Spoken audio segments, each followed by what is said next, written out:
여러분 다 평안하십니까? 예, 주님의 은혜가 큽니다. 이제 이 세상은 점점 더 어려워지고 또 어두워져서 다시는 회복할 수 없는 마지막 종말로 우리를 이끌어가는 것임에 틀림이 없는 것 같습니다. 참 어려운 시기에 우리가 지금 살고 있습니다. 그러나 그것은 우리에게 무엇을 말하느냐면 또 동시에 하나님의 성령의 크신 역사가 이를 때가 이제 됐다라는 것을 우리에게 알려주고 있는 것입니다. 여러분, 고난과 핍박과 또한 어려움과 또 마지막 종말 예언의 성취는 동시에 우리에게 성령의 크신 역사가 이제 우리들을 통해서 역사하실 때가 되었다라는 것을 우리에게 말해주고 있는 것입니다. 그러므로 악한 일은 반드시 선한 일에 어떤 그 역사가 있을 것을 우리에게 말씀해 주고 있는 것을 동시에 우리가 깨닫고 알아야 할 것입니다. 여러분, 사도행전 1장 8절을 보시면 다음과 같은 말씀이 기록되어 있죠. 사도행전 1장 8절입니다. 이렇게 말씀하셨습니다. 오직 성령이 너에게 임하시면 너희가 권능을 받고 예루살렘과 온 유대와 사마리아와 땅끝까지 이르러 내 증인이 되리라 하시니라. 성령께서 임하시면 여기서 무엇을 받고 그랬습니까? 권능을 받고. 이 권능이 무엇입니까? 오늘은 제가 이 성령의 권능에 대해서 함께 좀 살펴보려고 하는 것입니다. 너희가 권능을 받고 예루살렘과 온 유대와 사마리아와 땅끝까지 이르러 내 증인이 되리라 하시니라. 여러분, 여기에 제일 먼저 우리가 이해할 것은 성령의 권능을 받으면 그 목적이 복음을 전하는 데 있는 것입니다. 성령의 권능을 받으면 어떤 한 사람이 올라가는 것이 아닙니다. 그 사람이 더 잘 알려지는 것도 아닙니다. 성령의 권능을 받으면 사람들이 깜짝 놀랄 어떤 그 특별한 일이 보여지거나 이루어지는 것은 아닙니다. 여기 말씀하기를 너희가 권능을 받고 온 세상에 나가서 예루살렘과 유대와 사마리아와 땅 끝까지 이르러서 내 증인이 될 것이라. 여러분, 성령은 거룩한 영입니다. Holy Spirit. 그래서 거룩한 영께서 우리 마음 가운데 임하시면 성령은 하나님께로부터 오는 성령이기 때문에, 영이기 때문에 하나님의 마음을 아는 분은 성령님밖에 없습니다. 그 성령께서 내 마음을 주관하시면 우리가 하나님께 대한 모든 오해를 가지고 있을 수가 없습니다. 또한 주님께 대한 온전한 이해가 되고 또한 하나님께서 사랑하시는 같이 우리 마음 가운데 그러한 영혼들을 위한 사랑이 생겨서 하나님의 복음을 전하는 일에 큰 능력을 받게 되는 것입니다. 성령께서 우리에게 권능을 주시면, 성령의 권능을 받으면 내가 있는 곳부터 시작해서 계속적으로 온 세상에 하나님의 참된 증인이 될 것이라고 말씀을 하셨습니다. 또한 사도행전 6장입니다. 6장 7절부터 보시면 6장 7절부터 15절까지 있는 말씀을 보시면 다음과 같은 말씀이 있습니다. 사도행전 6장 7절부터 15절까지 있는 말씀입니다. 하나님의 말씀이 점점 왕성하여 예루살렘에 있는 제자의 수가 더 심히 많아지고 허다한 제사장의 무리도 이 도에 복종하니라. 여기 보시면 성령을 받은 다음에 오순절날 120명 정도가 다락방 위에서 성령을 받은 다음에 주의 말씀이 점점 왕성하여져서 그들에게 무슨 이상한 눈에 보이는 참 깜짝 놀랄 초자연적인 능력이 항상 임하니라. 사람들이 놀래니라. 이렇게 말씀하지 않고 하나님의 말씀이 점점 왕성하여져. 왜요? 성령의 권능이 임했으니까. 예루살렘에 있는 제자의 수가 더 심히 많아지고 이제 복음이 전파되고 그들이 예수님을 십자가에 못 박으라고 얘기했던 사람들과 또한 어떻게 해요? 또한 그 도를 거절하고 핍박했던 자들 가운데서 많은 사람들이 회개하고 말씀을 받는 것입니다.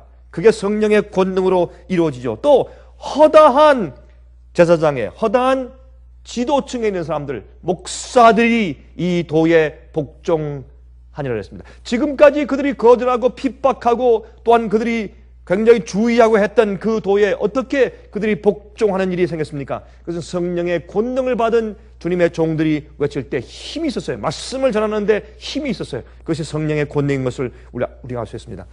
스데반이 은혜와 권능이 충만하여, 그렇죠?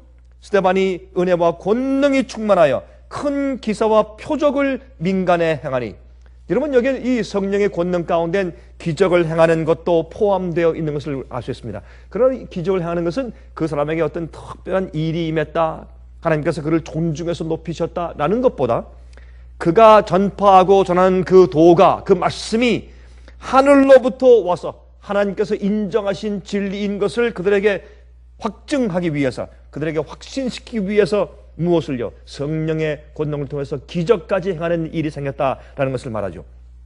그런데 누가, 여기 보세요. 스데반과 싸운 이들이 누굽니까? 이 입장에서 리버디노, 구레네인, 알렉산드라인, 길리기아와 아시아에서 온 사람들의 회당이라는 각 회당에서 어떤 자들이 일어나 스데반으로 더불어 변론할세. 여러분 그때 특별히 누구들이 싸웠습니까? 이민 온 사람들 가운데서, 이민 간 사람들 가운데서 그들이 이제 이 오순절날 절기를 지키기 위해서 온 사람들, 또 이민 간 사람들 가운데서 자주 오기 때문에 그 이민 간 사람들이 돌아왔을 때 그들이 예배드리는 장소인 그 사람들의 회당에 있는 사람들이, 어떤 사람들이 일어나서 스데반과 더불어 변론을 하는 것입니다. 스데반이 지혜와 성령으로 말함을 능히 당치 못하여 사람들을 가르쳐 말시키되 이 사람이 모세와 및 하나님을 모독하는 말하는 것을 우리가 들어노라 하게 하고. 여러분 여기 참 흥미있는 말씀이 있습니다. 여러분 사도행전 2장을 보면 오순절 성령이 임한 다음에 예수님의 제자들이 나가서 어떻게 했습니까? 힘있게 말씀을 전파했습니다. 여러분 성령께서 임하시면 똑같은 말을 해도 사람들 가슴 속에 박혀서 그 사람들을 설득하고 그 사람을 도에 복종시키는 능력이 생기는 것입니다. 이것이 성령을 받는 것입니다. 성령을 받으면 지금까지 똑같이 성경을 가지고 말씀을 전하고 전도하고 설교해 왔지만, 그러나 예전과 달리 사람들을 어떻게 해요? 알곡과 가라지를 나누는 그런 능력이 생겨요. 힘이 생겨요. 그 말이 힘있고 단순하고 명료하고 설득력이 있어서 알곡들은 받아들이고 결심하는 일이 생깁니다. 또한 가라지는 거듭나지 못했거나 성령의 감동을 받지 못해온 사람들은 그것을 최종적으로 거절하고 은혜 시간이 끝나는 일들이 생기는 것입니다. 인침과 인침을 거절하는 그런 역사가 생기는 것이 성령의 권능을 통해서 말씀을 전한 다음에 생기는 결과인 것입니다. 이제 그런 일이 이 세상에 곧 오는 것입니다. 이 세상에 이제 오랫동안 복음의 씨앗과 기별이 전파됐습니다. 이제 조금 있으면 하나님께서 이 세상에 있는 알곡과 가라지를 나눌 것입니다. 인침을 받는 자들과 그 최종적으로 복음과 마지막 하나님의 자비의 기별을 거절하는 삶 사이에 큰 분열이 생기게 될 것입니다. 그런데 오순절날 성령이 임해서 성령의 권능으로 베드로가 전파했을 때, 그때 하루에 3,000명이 회개했어요. 누가요? 이민 갔다가 오순절 지키기 위해서 예루살렘에 돌아와 있는 사람들 가운데 대부분이 회개한 것이에요. 이미 예루살렘에 있어서 예수님을 통하여서, 그렇죠? 제자들을 통해서 이미 복음과 진리를 듣고 있었던 사람들 가운데 거의 다 거절했고, 그러나 듣지 못하고 있다가 밖에서 이민 갔던 사람들 가운데서 절기를 지키러 온 사람들이 그 말씀을 듣고 회개하고 거의 하루에 3,000명 정도가 회개하고 나왔어요. 그 다음에 성경은 말하기를 나중에 한 5,000명 정도 되었다고 설명하는데, 그때 성령의 권능을 받고서 말씀을 외칠 때 그때 말씀을 받아들이고 회개한 사람들은 사실은 예루살렘 안에 있던 사람들보다 그 예루살렘으로 와서 이민 갔다가 돌아와서 절기를 지키러 온 사람들, 다시 말해서 이 말씀들을 오래 듣지 못한 사람들에게 복음이 크게 전파되어서 회개하는 사람들이 생겼다는 것을 우리가 짐작해서 알 수 있는 것입니다. 여러분 그 사람들 어떻게 했습니까? 베드로가 설교할 때 뭐라 그랬어요? 우리는 이런 지방 저런 지방 알렉산드리아 리비아 어디에서 온 사람들인데 어찌하여 우리가 우리의 방언으로 알아듣느뇨 하고 말했어요.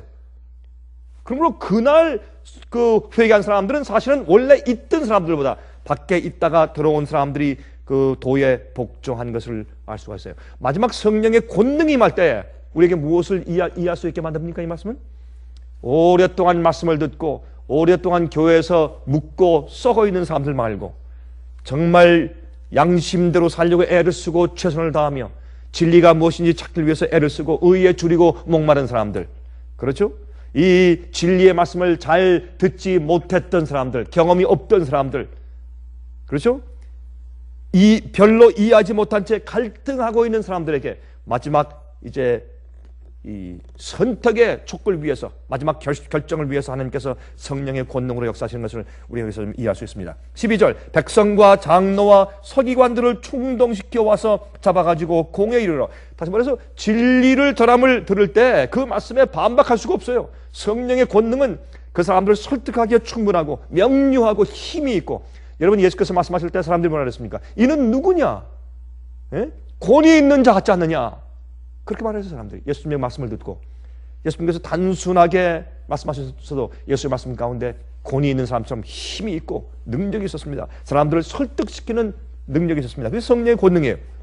예수께서 성령이 충만했으니까. 그래서 그들이 이 스데반이 전파하는 그 말씀에 반박할 수 없어요.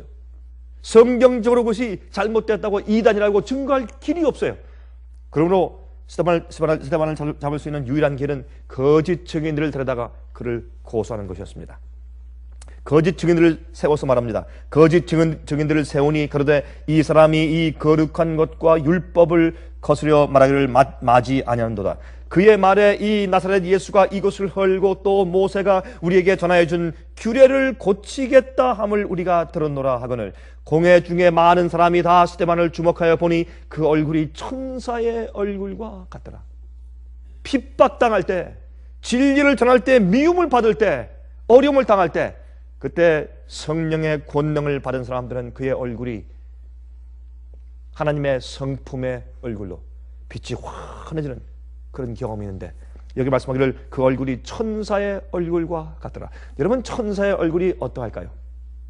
천사의 얼굴엔 죄의 그 잔재가 없어요. 그렇죠? 죄책감이 없는 얼굴. 여러분, 어린 아이들 보세요. 어른과, 꾀가 많은 어른과, 그렇죠? 또한 음흉한 어른과 죄 없는 순진한 어린 아이의 얼굴을 비교해 보세요. 바로 그것이 천사의 얼굴의 하나의 모습이죠.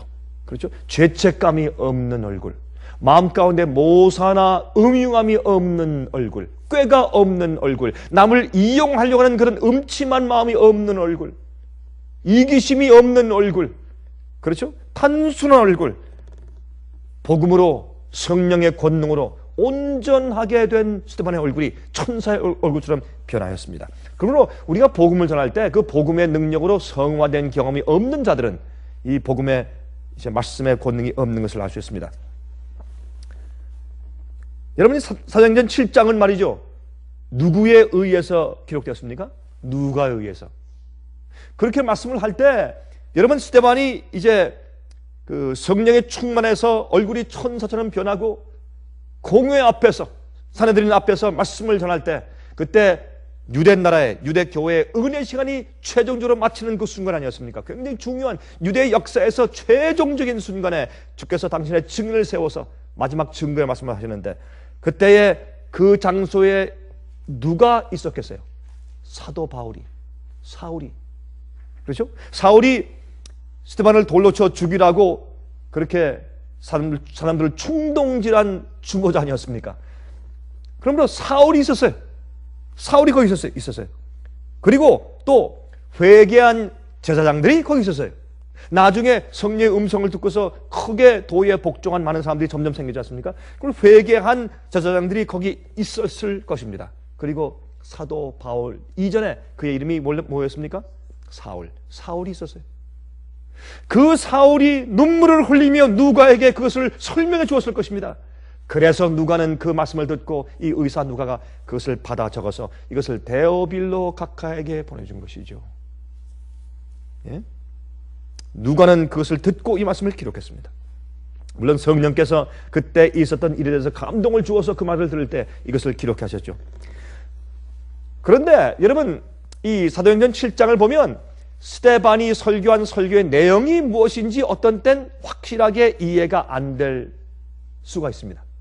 어떤 분들은 저한테 이렇게 묻습니다. 목사님, 사도행전 7장에 이 스데반이 설교한 내용이 과연 무엇입니까? 무엇 때문에, 어떤 이유로 왜 그런 설교를 한 것입니까? 특별한 이유가 없는 것 같아요.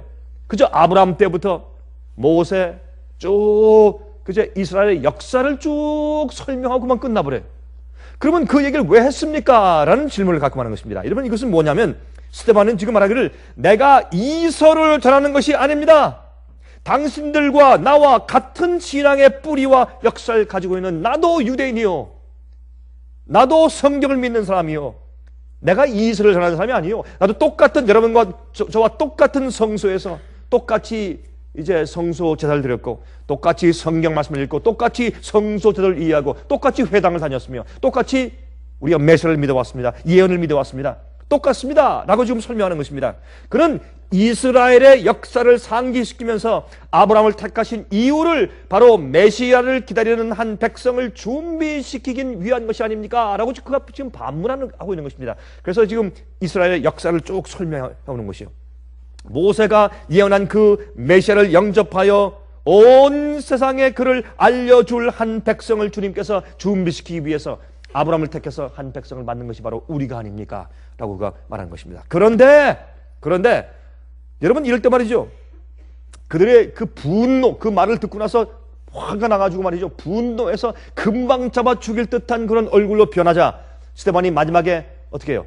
그의 설교를 빨리 줄여요. 빨리 줄이고 마지막을 설교하는데, 그 마지막 부분에 한 그의 말의 뜻은 무엇이냐면, 그런데 교회 지도자들은, 교회의 제사장들과 지도자들은 그 사실을 잊어버리고 하나님께서 왜 우리를 택하셨는지의 그 선택된 민족의 선민의 목적을 잃어버리고 선지자들과 진리를 말하는 기별자들을 거절하고 그들을 죽임으로 성령의 음성을 거절해 왔습니다. 나중에는 누구까지? 하나님께서 보내신 마지막 아들 메시아까지도 죽였으니 더 이상 성령께서 여러분 마음 가운데 어떻게 역사하리요? 성령을 거절한 그들을 지금 말씀하고 있는 것입니다. 그때 그들이 분노해서 달려들어 이를 갈면서 그를 돌로 쳐서 죽인 것입니다. 그들의 그 분노 때문에 증언을 속히 마무리하면서 어떻게 합니까? 하나님께서 예수께서 참 메시아시며 이제 성소 제도가 설명하는 그 피를 가지고 성소에 들어가서 바닥에 7번 뿌리고 죄인들을 위해서 제사장이 속죄 기도를 해 주어야 그들이 죄를 용서받는 것을 말씀하시며, 바로 그 당신의 피를 가지고 하늘 성소에 올라가신 예수께서 우리의 대제사장 되신 것을 그들에게 마지막 증언하기 위해서 하늘을 보면서, 그것은 말씀이지만 또한 계시를 설명하는 것이죠. 정말 요한계시록처럼 계시를 설명하는 것입니다. 요한계시록은 하늘이 갈라지면서 하늘에 있는 사건을 보고 땅에 있는 사건을 보고서 그가 미리 예언해 준 것이 요한계시록인 것처럼, 지금 살아있는, 지금 보고 있는 그 증언 계시를 지금 스데반이 말합니다. 내가 하늘을 보니 하늘이 열리니 예수께서, 인자가 하나님의 아버지의 보좌의 우편에 서 있는 것을 본다. 그렇게 마지막으로 증언한 것입니다. 너희가 못 박은 이 예수는 바로 우리가 2000년 동안 기다려온 메시아요, 그가 하나님의 아들이라 라는 것을 말하고, 그가 바로 당신의 피를 가지고, 고귀한 피를 가지고, 그분이 유월절 양이었어. 당신의 피를 가지고 하늘에 올라가서 지금 제사장으로서 기도하는데, 그분을 믿고 그분께 나아가지 않으면, 그분의 기도를 받지 않으면, 그분의 중보의 기도에 은혜를 받지 않으면 우린 죄를 용서받을 수가 없다. 양은 그저 하나의 상징이었다. 그걸 지금 계시를 보면서 직접 증거하고 있는 것입니다.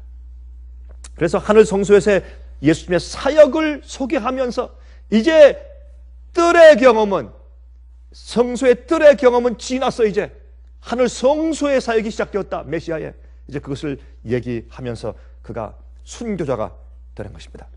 여러분, 그렇게 말하는 주의 종을 가서 돌로 쳐 죽였으니 그 교회는 어떻게 해요? 이제 메시아가, 하나님의 아들이 새로운 사역으로 들어갈 때 믿음으로 따라 들어가는 것을 거절했으므로 유대인들, 유대교회에 대한 은혜 시간이 영원히 마쳐버린 것입니다. 많은 사람들은 지금 이제 새로 생긴 그런 이스라엘 나라가 그 대를 잇고 있다고 말하는, 그렇게 예언을 푸는 사람도 있지만 그것은 아주 잘못된 것인 것을 우리가 알 수 있는 것입니다. 여기에 이 권능은 하나님의 파워입니다. 스데반도 하나님의 권능을 받아서, 성령의 권능을 받아서 말씀하셨는데, 이 파워는, 이 권능은 영어로 두나미스, 아니 영어 아니고 헬라말로 두나미스입니다. 두나미스는 영어로 다이너마이트, 예? 폭탄이죠. 터지는 폭탄. 우리 속에서 죄의 세력을 터뜨리는 폭탄. 우리의 죄의 우상과 습관을 터뜨려서 내버리는 습관. 그렇죠? 또한 사람들과 적인 사이에 막혀있던 돌들을 터뜨려버리고 산들을 터뜨려버리고 높이 올라간 것은 다 내리고 깊이 내려간 것을 올리고 돌을 치워서 곧바른 길을 내는 침례 요한의 역할이죠. 그 성령의 권능입니다. 침례 요한이 얘기할 때 회개를 선포했을 때, 너희가 회개에 합당한 열매를 맺으라 했을 때 많은 사람이 그 도에 복종하고 회개하였습니다. 이게 성령의 권능입니다. 지금까지 그저 많은 제사장들과 랍비들이 똑같은 말씀을 설교해왔지만 사람들 마음을 꿰뚫어서 그들을 도에 복종시키고 회개케 하고, 예? 진리로 무장되는 경험을 하지 못했어요. 그러니까 성령의 권능이 임하면 침례 요한의 사역처럼 높아진 것이 내려가고 깊은 것이 올라가고, 그렇죠? 굽은 길을 똑바로 만들고, 그렇게 해서 예수님께, 하나님께 나가는 대로를 준비시키는 그런 역할을 할 수 있는 것입니다. 이게 성령의 권능이에요. 성령의 권능은 기적이라고만 말하면 안 될 것이요, 성령의 권능은 1차적으로 사람들을 구원하고 복음의 선포에 힘을 주어서 명료하게 만들고, 단순하고 어떤 데는 조용한 말씀이라도 그 말씀 자체에 힘을 주어서 영혼 속에 들어가서 그 영혼이 그 말씀에 의해서 복종되고 확신되고 굴복되고 설득되는 그런 경험을 주는 것이 복음의 권능인 것을 우리가 알 수가 있습니다. 여러분, 그러므로 이것은 증거하는 파워예요.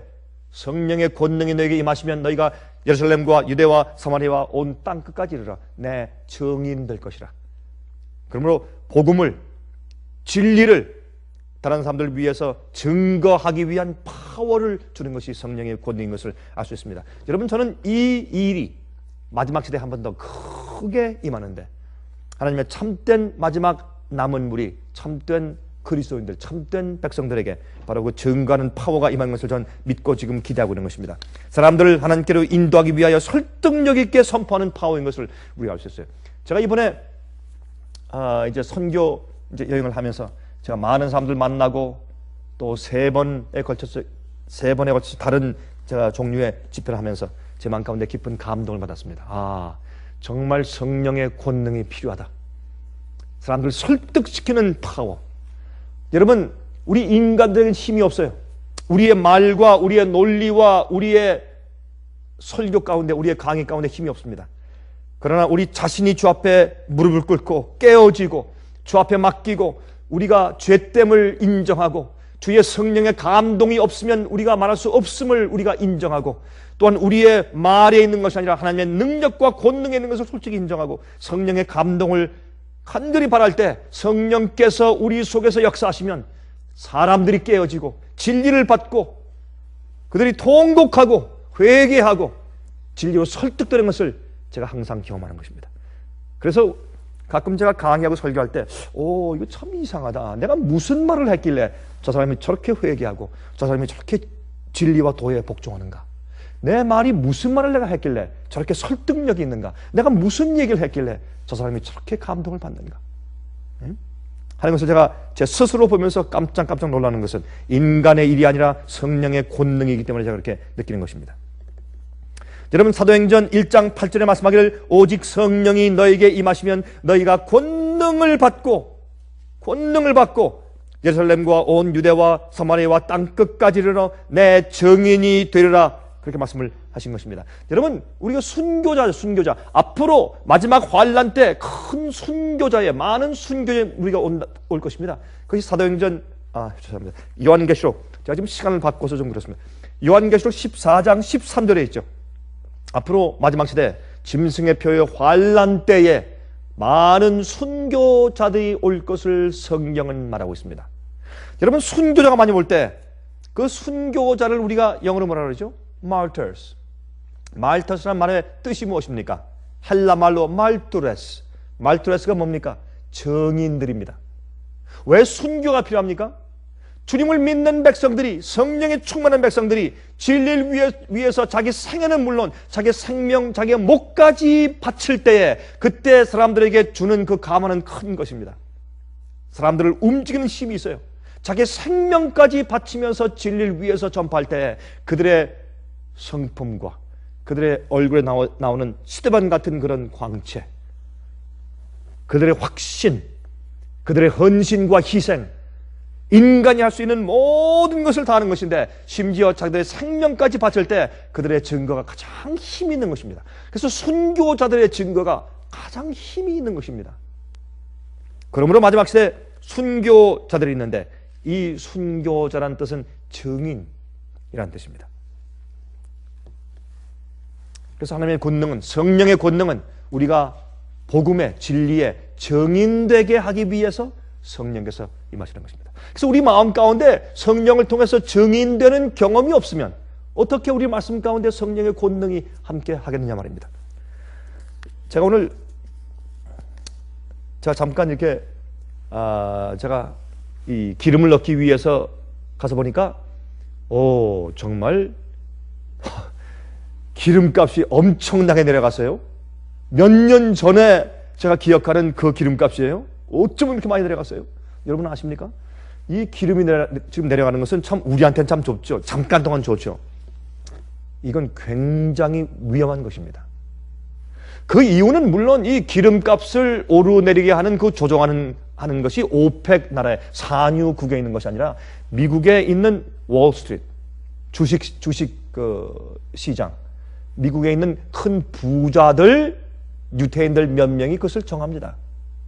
물론 그렇게 이 기름값을 조작하는 의미도 있겠지만 가장 중요한 것은 뭐냐면 여러분 기름을 사고 이제 사재는 그런 수요가 급감한 것입니다.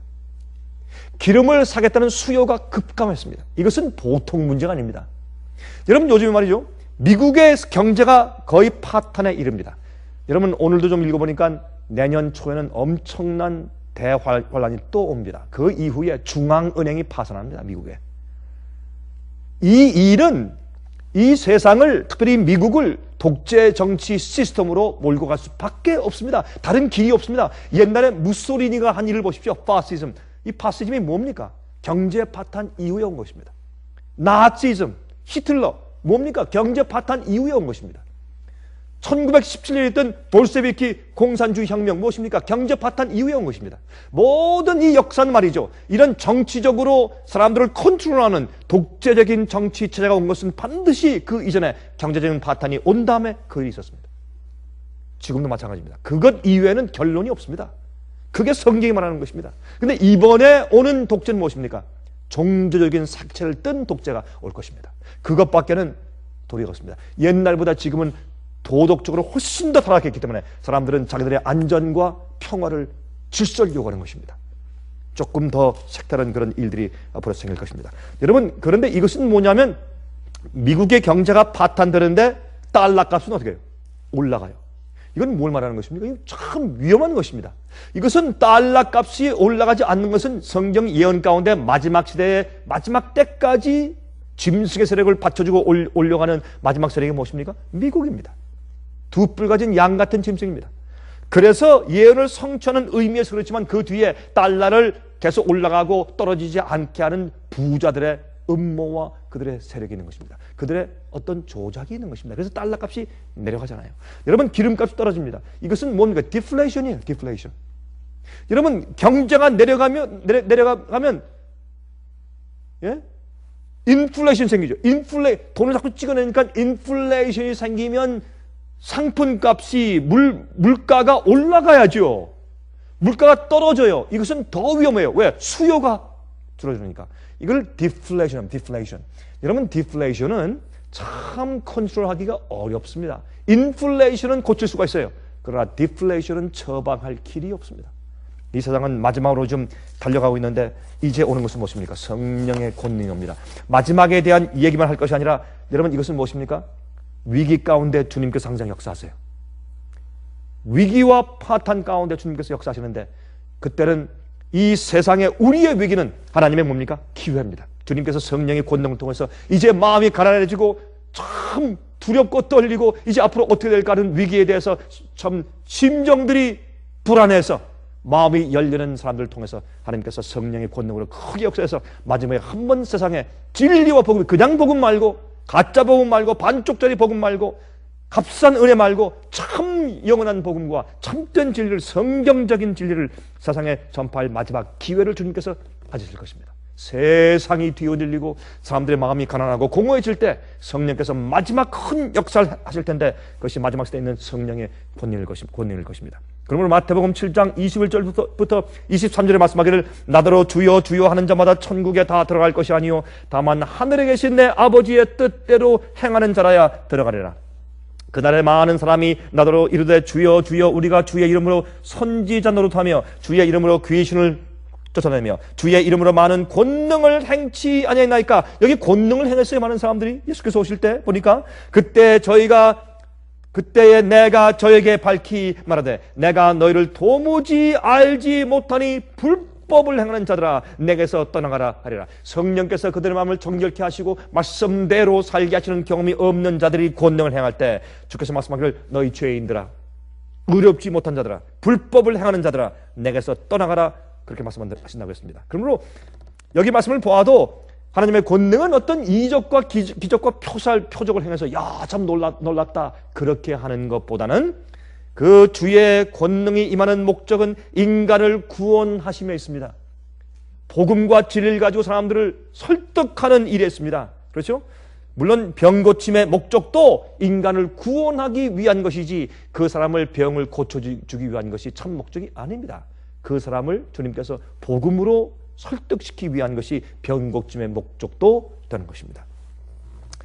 누가복음 4장 13절부터 15절에 말씀하기를 마귀가 모든 시험을 다 한 후에 얼마 동안 떠나니라. 예수님께서 이제 40일 동안 광야에서 시험 받으신 장면이죠. 예수께서 성령의 권능으로 갈릴리에 돌아가시니 그 소문이 사방에 퍼졌고 그랬습니다. 예수님께서 시험 받으신 다음에 성령의 충만과 권능을 받았습니다.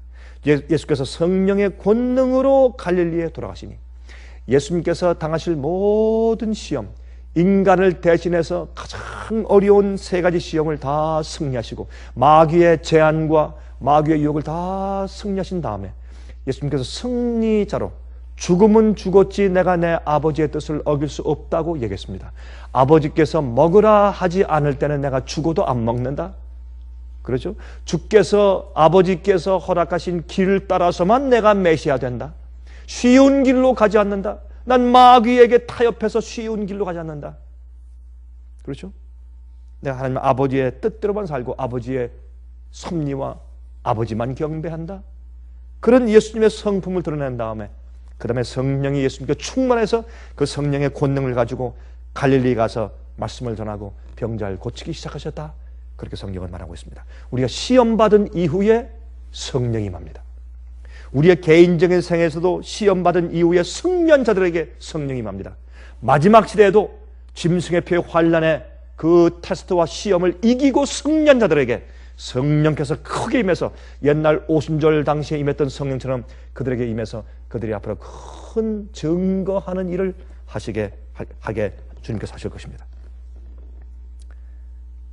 누가복음 4장 18절 19절 주의 성령이 내게 임하셨으니 이는 가난한 자에게 복음을 전하게 하시려고 내게 기름을 부으시고 나를 보내사 포로된 자에게 자유를, 눈먼 자에게 다시 보게 함을 전파하며 눌린 자를 자유케 하고 주의 은혜의 해를 전파하게 하려 하심이라 하였더라. 이것은 무엇입니까? 예수님께서 성령의 권능을 가지고 나가서 죄에 빠진 자들을, 거기 마귀에게 포로된 자들, 앞을 보지 못하는 자들은 무엇을 의미합니까? 진리를 보지 못하는 자들입니다. 그렇죠? 죄에 포로된 자들, 전부 다 눌린 자들 다 자유케 하고 해방시키기 위해서 주님께서 은혜의 해를 전파하고 복음을 전파하기 위해서 성령의 권능을 통해서 이제 나가신 것을 볼 수 있습니다.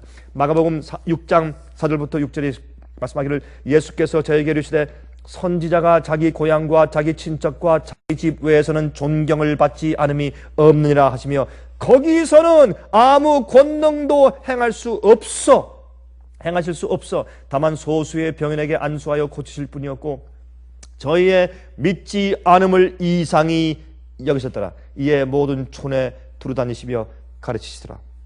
예수님께서 어디에요? 나사렛에 갔을 때 당신의 고향에선 예수님께서 거절당했습니다.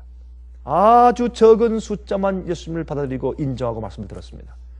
예수님께서 너무나 이상히 여기시고 거기서는 아무 권능도 행하실 수 없었더라.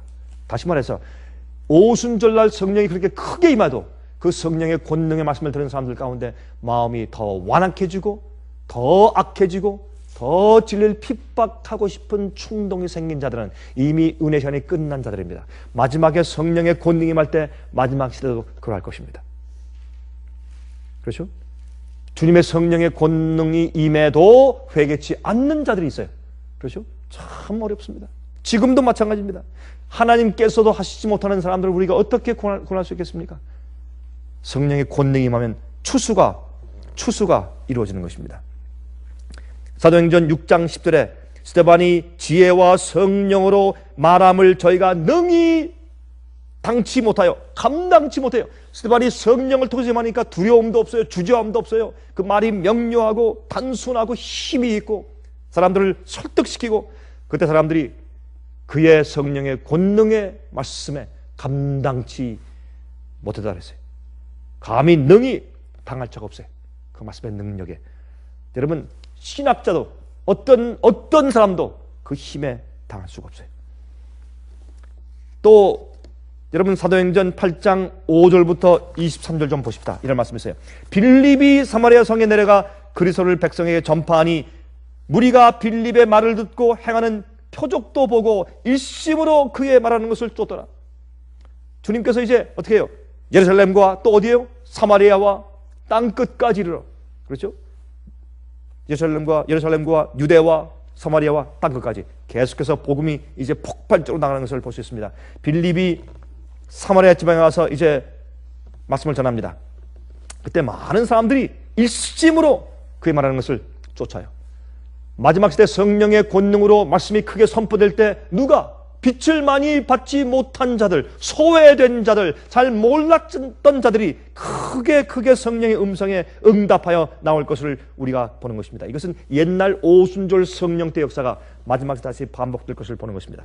많은 사람에게 붙었던 더러운 귀신들이 크게 소리를 지르며 나가고 또 많은 중풍병자와 안전뱅이가 나오니 여러분 다시 말해서 마귀에 의해서 짓눌려 있던 자들이 해방되는 경험을 하고 또 말씀을 이해하고 교회 다니고 하나님을 안다고 했지만 어떤 의미에서 중풍병자의 반은 반신불수요. 왜? 반쪽짜리 복음을 이해했으니까, 진리를 확실히 이해하지 못했으니까. 또 안전뱅이요. 마음대로 다닐 수가 없어요. 그렇게 예수를 믿고 교회 나가며 기도하며 찬송 부르며 11조 드리며 다닌 사람들이지만 그러나 진리를 확실하게 이해하지 못했기 때문에 마치 중풍병자와 안전뱅이 같은 자들이 나음을 받아요. 그래서 실제적으로 그런 일이 있었어요. 마지막에도 있을 것이지만 그러나 이것은 영적으로 또 우리에게 말씀하기를 그렇게 온전하지 못했던 자들이 고침받는 놀라운 역사가 앞으로 있을 것입니다. 그래서 8절에 말씀하기를 그 성에 큰 기쁨이 있더라. 그 성에 시몬이라 하는 사람이 전부터 있어 마술을 행하여 사마리아 백성을 놀라게 하며 자칭 큰 자라 하니 낮은 사람부터 높은 사람까지 다 청종하여 그러되 이 사람은 크다 일컫는 하나님의 능력이라 하더라. 다시 말해서 그는 마술을 행했지만은 그러나 사람들이 잘 몰랐으니까 진리가 받지 못하고 그들이 충분히 말씀과 진리를 이해하지 못했기 때문에 그가 행하는 능력을 무조건 능력을 보면 뭐라 그래요? 하나님의 능력이다 그렇게 오해했단 말이에요. 오늘날도 교회 안에서 가짜 기적과 가짜 능력이 판을 칩니다.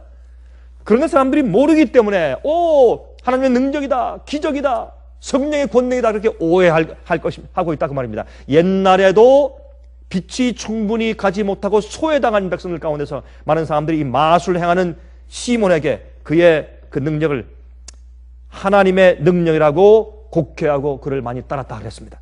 그런데 11절 오랫동안 그 마술에 놀랐으므로 저희가 청중하더니 그를 따랐습니다. 그 시몬의 말이 마치 하나님의 권능의 말처럼 그들이 따르고 인정했단 말입니다. 그때 12절 빌립이 하나님 나라와 및 예수 그리스도의 이름에 관하여 전도함을 저희가 믿고 남녀가 다 침례받으니 너무 그의 권능을 보니까 순수해요. 순결해요. 예? 앞뒤가 맞아요. 성경적이에요. 그들이 놀라서 이 빌립의 말을 들었습니다. 그때 빌립의 권능은 마술보다 더 컸어요. 앞으로 성령이 마시면 어떻게 해요? 예수께서 행하신, 바울이 행한, 베드로가 행한, 주님의 종들이 행한, 빌립이 행하고 스데반이 행한 놀라운 기적들이 주의 백성을 따르게 될 것입니다. 여러분, 그럴 때 그 권능들은, 예? 이런 마술하는 것처럼 다른 영을 통해서 행했던 기적보다 훨씬 더 큰 기적이 임함을 사람들이 보게 될 것입니다. 큰 기적을 보게 될 것입니다. 사람들이 거기에 이제 복종하는 일들이 곧 생기게 될 것입니다. 시몬도 보고 놀랐어요. 시몬도 보고, 시몬도 믿고, 시몬까지 믿었어요. 그렇죠? 자기가 행한 것보다 훨씬 더 큰 능력이 임한 것을 그가 보았어요. 시몬도 믿고 침례를 받은 후에 전심으로 빌립을 따라다니며 그 나타나는 표적과 큰 능력을 보고 놀라니라. 이러면 앞으로 말이죠, 여기 보니까 빌립의 권능을, 성령의 권능을 보고 그의 능력을 보고, 예? 빌립까지 놀랐어요. 앞으로 말이죠, 많은 거짓 기적을 하는 사람들도 앞으로 참 성령의 권능이 임하는 것을 보고 그들도 앞으로 놀랄 것입니다.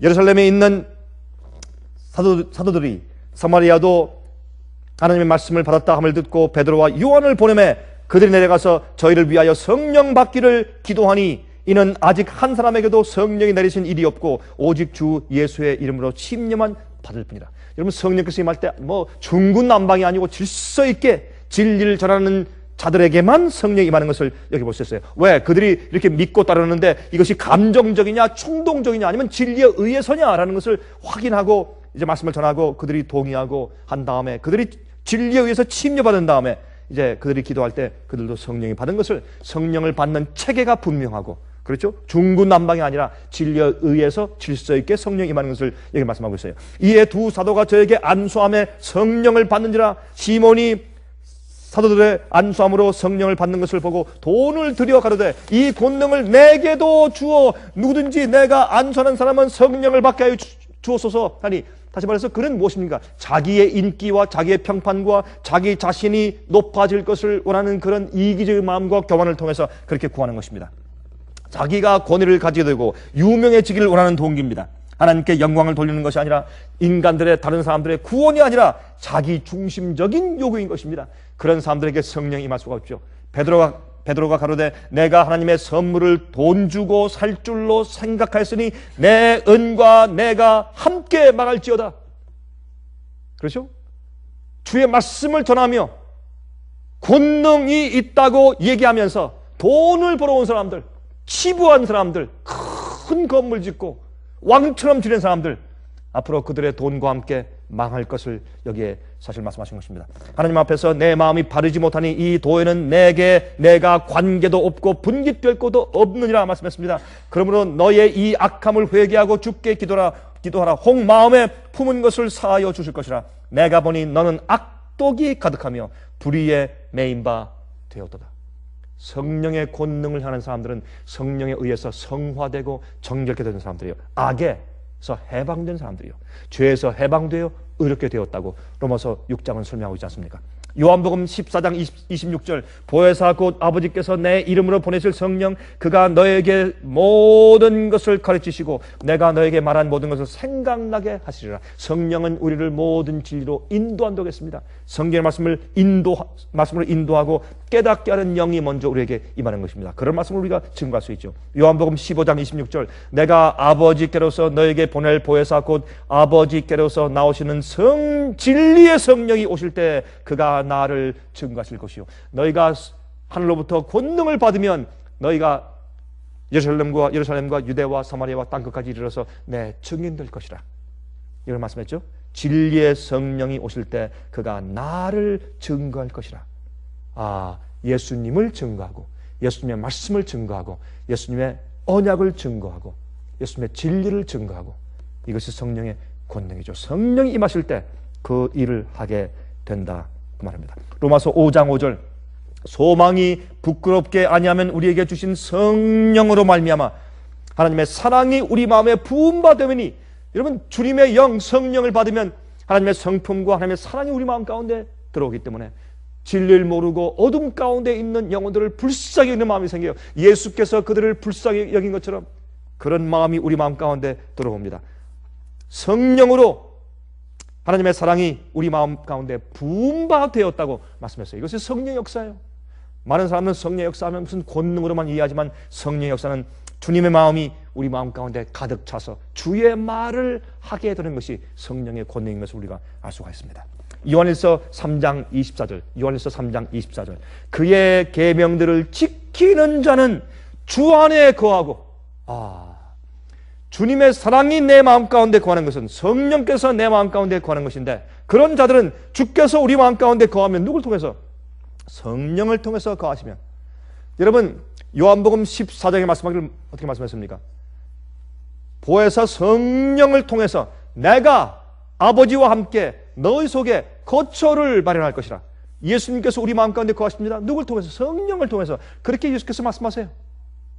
보혜사 성령을 통해서 그렇게 하신다고 약속하셨어요. 그러면 보세요. 그의 계명들을 지키는 자는 주 안에 거하고 주는 저 안에 거하느니라. 성령께서 마음 가운데 거하시는데 어떻게 계명을 어겨요? 어떻게 계명을 어깁니까? 그렇죠? 우리에게 주신 성령으로 말미암아 그가 우리 안에 거하시는 주를 우리가 아느니라. 그렇게 말씀했습니다. 베드로전서 1장 2절. 곧 하나님 아버지의 미리 아심을 따라 성령의 거룩하게 하심으로 순종함과. 성령께서 우리 마음 가운데 역사해서 우리로 하여금 주의 계명을 지키고 순종할 수 있는 삶을 살게 만드시는 것이죠. 곧 하나님 아버지의 미리 하심을 따라 성령의 거룩하게 하심으로 순종함과. 많은 사람은 성령의 거룩하심과 성령의 권능하면 어떤 힘이 있고 어떤 기적을 행하고 표적을 행하고 그렇게만 초자연적인 능력이 행하고 그렇게만 이해하지만, 여기 말씀하기를 어떻게 해요? 성령은 우리 마음 가운데 들어와서 진리를 깨닫게 하고 진리로 성화되게 하고 진리로 정결케 되고 진리로 거룩하게 되어서 주의 말씀을 순종하여 따라 살게 만드는 것이 주의 성령의 역사라고 이렇게 말씀하고 있어요. 베드로 사도 오순절날 성령 받고 그 성령의 권능으로 하루에 3,000명 회개시킨 베드로가 말하기를 성령의 거룩하게 하심이 있으면 순종하는 것이다 말을 했어요. 성령의 거룩하게 하심으로 순종함과 예수 그리스도의 피 뿌림을 얻기 위하여 택하심을 입은 자들에게 편지하노니 은혜와 평강이 너에게 더욱 많을지어다. 성령의 은혜를 경험치 못한 자들, 진리로 정결케 됨을 경험치 못한 자들은 성령이 충만해서 주의 진리와 말씀을 계명을 순종하는 경험을 하지 못한 자들은 마지막에 복음을 전하는 성령의 권능을 경험치 못할 것입니다. 앞으로 이제 이 세상의 앞날을 보니까 이건 틀림이 없습니다. 이제 머지않은 장래에 언제인지 모릅니다. 1년 걸릴지 2년 걸릴지 우린 그것은 알 수 없습니다. 우린 하나님이 아니기 때문에 정확한 날짜를 알 수 없습니다. 그러나 분명한 것은 이제 지금 시작되는 이것은 바벨론이 무너지는 그런 사건들인데, 이제 앞으로 무엇이 올 것에 대해서 성경은 분명히 말씀하고 있는데, 이때는 또 하나님의 기회입니다. 이젠 이때에 세상을 버리고 성령이 충만한 백성들이 일어나서 성령의 권능을 받고 마지막 추수사업을 하는 것입니다. 성령으로 인치는 것입니다. 복음의 권능이 임합니다. 이때 여러분과 저에게 성령의 권능이 크게 임하시기를 간절히 바랍니다. 하늘에 계신 우리 아버지시여, 우리 죄를 사하시되 말끔히 씻어주심으로 사하시고 죄의 잔재와 습관이 우리 속에 남아있지 않도록 축복해 주시길 주 앞에 간구합니다. 그리고 주님께서 마지막 추수사업하실 때 옛날 오순절 성령을 주시고 회개한 자들을 통해서 복음의 권능을 가지고 사람들을 알곡들을 모으신 것을 우리가 배웁니다. 그 일을 이 세상 끝에 더 크게 다시 행하실 때 저희를 기억해 주시옵소서. 추수꾼들을 보내주시며 주여 속히 오셔서 이 세상의 죄악의 역사를 끝마쳐 주시기를 간구합니다.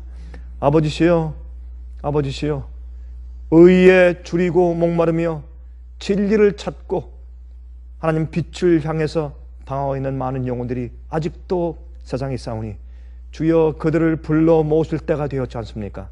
주여 여자의 남은 백성들의 수를 차게 하실 때가 되었지 않습니까? 주여 도와주셔서 이 세상에서 당신의 사업을 속히 끝마쳐 주시고 그때 우리가 한 도구로 쓰여짐 받게 도와주시며 매일매일 저희 속을 성령을 통해서 내재하시는 역사로 인도해 주시옵소서. 살아계신 예수 그리스도의 거룩하신 이름만 의지하여 간절하게 기도합니다. 아멘. 은혜 많이 받으셨습니까? 지금까지 들으신 이 생애예빛 예배설교는 개인의 신앙 부흥이나 소규모 그룹 예배를 위하여 DVD와 CD로 제작되어 보급되고 있습니다. 생애빛 예배설교 테이프를 원하시는 분들은 1-877-704-1004 1004번으로 전화하여 주시기 바랍니다. 생애빛은 각종 미디어, 즉 출판물, 텔레비전, DVD, CD, 그리고 웹사이트를 통하여 복음을 전하는 미디어 선교기관입니다. 생애빛에서 이루어지는 선교사업을 크게 7가지로 나누어 소개하면 다음과 같습니다. 첫째로, 생애빛은 가정과 건강과 참된 신앙을 소개하는 월간지 살아남는 이들을 매달 발간하고 있습니다. 가정과 건강 문제뿐만 아니라 참된 신앙과 성경에 나타나 있는 중요한 진리들에 대하여 매달 깊이 있게 다루는 최고의 신앙지입니다. 둘째로, 생애빛은 미국의 주요 도시에서 텔레비전 선교 방송을 하고 있습니다. 많은 분들은 생애빛 선교 방송을 통하여 복음을 발견하고 새로운 생애를 살아가고 있습니다. 셋째로, 생애빛에서는 우편통신을 통하여 평신도들의 성경 연구를 도와드리는 성경통신학교를 운영하고 있습니다. 성경에 나타나 있는 중요한 문제들에 대하여 체계 있게 공부하기를 원하시는 분들은 성경 연구 단기 코스와 계시록을 통한 성경 교리 연구, 또한 요한계시록 연구 과목을 신청하시기 바랍니다. 교재 및 모든 비용이 무료인 생애빛 성경 연구 과정을 통하여 복음과 예언 문제를 가장 쉽고 체계 있게 공부하시기를 바랍니다. 넷째로, 생애빛은 예언 연구를 위하여 특별하게 제작된 DVD 시리즈를 나누어 드리고 있습니다. 성경 구약과 신약의 대표적 예언서인 다니엘서와 요한계시록을 처음부터 마지막까지 자세하게 해설해 드리는 예언 연구 DVD 시리즈를 통하여 많은 분들이 성경과 미래에 대한 새로운 시야를 가지고 살아가게 되었습니다. 마지막 시대의 복음과 비밀이 담겨져 있는 다니엘과 요한계시록 DVD 시리즈를 신청하셔서 새로운 영적 부흥을 체험하시기 바랍니다. 다섯째로, 생애빛은 강병국 목사님의 예배설교가 담겨져 있는 DVD와 CD를 원하는 모든 그리스도인들에게 나누어 드리고 있습니다. 매주 생애빛 예배설교 테이프를 받기를 원하시는 분들은 생애빛으로 연락하여 신청하여 주시기 바랍니다. 여섯째로, 저희 생애빛 선교센터에서는 성경 신구약의 모든 진리를 요약하여 각 주제별로 소책자를 만들어 놓았습니다. 이 책자는 오류가 난무하는 혼돈스러운 세상에서 여러분들을 정확한 하나님의 말씀의 길로 안내해 드릴 것입니다. 이 소책자를 신청하시려면 생애빛 뉴욕 지부로 신청해야 하는데, 뉴욕 지부의 번호는 1-888-881-1004, 1-888-881-1004, 1004번입니다. 끝으로 생애빛 선교 사업에 대해서 좀 더 자세하게 알기를 원하시는 분들은 웹사이트 www.sostv.net을 방문하시기 바랍니다. 생애빛 웹사이트에는 지금까지 나온 모든 월간지와 DVD, 텔레비전 방송물들을 누구나 무료로 보실 수 있도록 준비되어 있습니다. 지금까지 소개해드린 생애빛 선교 교재들 중에서 원하시는 책자나 테이프 있으시면 무료 전화 1-877-704-1004, 1-877-704-1004, 1004번으로 신청하여 주시기 바랍니다. 미국 동부 시간으로 월요일부터 금요일까지 9시에서 5시 사이에 전화해 주시기 바랍니다. 그럼 다음 시간까지 안녕히 계세요.